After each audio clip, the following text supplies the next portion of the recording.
Wala pa man ang actual na pagpirma ng kontrata nila sa Philippine Air Force, tila inuumpisahan na ng Lockheed Martin ang pag-establish ng maintenance and operations sa Pilipinas, at tila ang Philippine State College of Aeronautics ang napili nilang magiging bahagi at magiging partner dito sa bansa, sa pag-transfer ng mga teknolohiyang ginagamit sa kanilang mga fighter jets. Makikita sa Facebook page ng Philippine State College of Aeronautics, ang mga larawan ng mga personnels ng Lockheed Martin, na siyang manufacturer ng mga F-16 multi-role fighter jets. At kasama pa ng Lockheed Martin ang FL Technics Group, na isa ding kumpanya na nagsasagawa ng mga maintenance, repair and overhaul ng mga produkto ng Lockheed Martin, o ang tinatawag na MRO services. Ang campus visits ng dalawang kumpanyang ito, ay nagpapahiwatig ng isang maliwanag na collaboration nila, sa Aeronautics College ng ating bansa. Ayon sa caption ng post ng Philippine State College of Aeronautics o PhilScan, and we quote, "Buckle up, world-class collaboration is cleared for takeoff."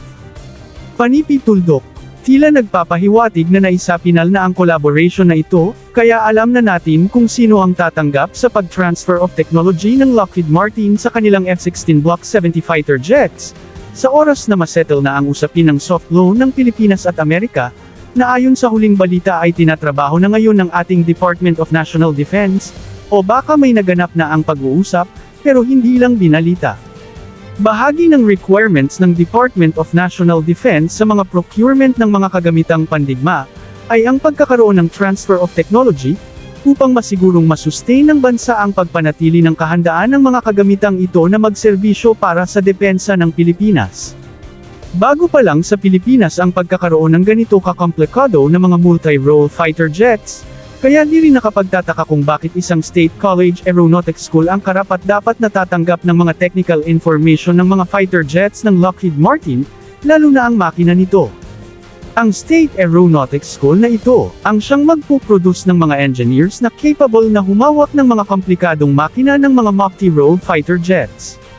Sa kalaunan sa tingin natin, ay dito rin magmumula ang mga future mechanics ng ating Philippine Air Force. Di na rin imposible, na pati ang mga missile or rocket engine ng mga missiles na gawa ng Lockheed Martin, ay ituturo na rin sa paaralang ito.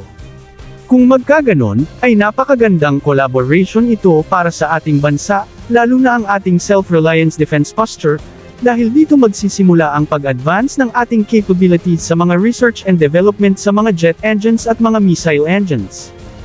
Kaya naman, napakaganda ng balita na ito, dahil napakalaking tulong ito sa paglakas ng ating self-reliance defense posture, na siyang magbibigay garantiya, na may sapat na sariling kakayahan ang bansa, sa pagpanatili ng kahandaan ng lahat ng kanilang mga kagamitang pandigma. Ang ating Philippine Navy din sa kabilang banda, bagamat wala pang balita patungkol sa submarine acquisition nila, ngunit tila tuloy-tuloy ang paghubog nila sa mga personnels na mag-o-operate ng mga submarines ng bansa.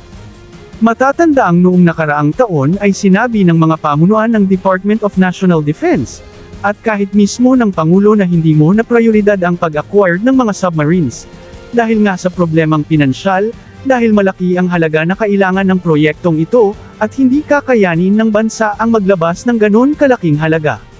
Ngunit tila nagbabago na, o magbabago na, ang takbo ng AFP Modernization Program, dahil nasisettle na ang mga balakid sa pag-acquire ng mga kagamitan gamit ang soft loan na ino-offer ng maraming mga bansa.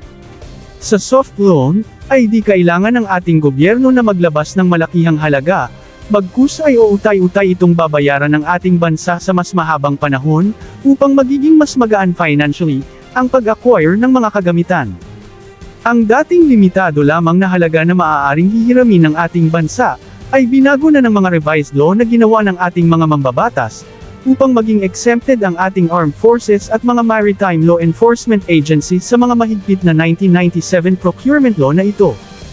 Ang dati na bawal na magkaroon ng soft loan na lagpas sa 5 taon ay nabago na ito, at ngayon ay pinayagan na ang ating AFP, PCG at BFAR na pumasok sa mga soft loan na may mas mahabang panahon sa pagbabayad, at sa mas mataas na halaga.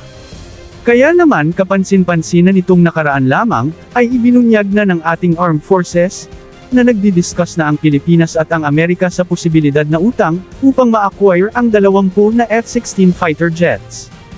At kasunod nito ay nagpahayag din sila na gumugulong na ang pag-acquire ng at least 2 submarine, na siyang magiging pinakaunang submarine fleet ng bansa. At inilabas nga natin sa ating nakaraang video, na nagte-team up ngayon ang Italy at Germany, upang gumawa ng magandang offer sa Pilipinas upang makipagkompetensya sa nangungunang 2 bansa, ang Scorpion submarine ng France at Changbogo-class submarine ng South Korea.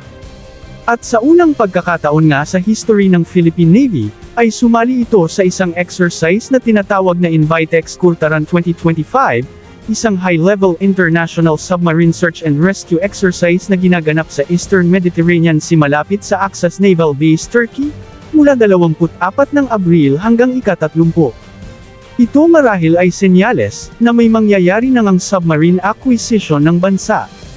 Sumali sa pagsasanay ang ating Navy sa mga tinatawag na coordinated operations,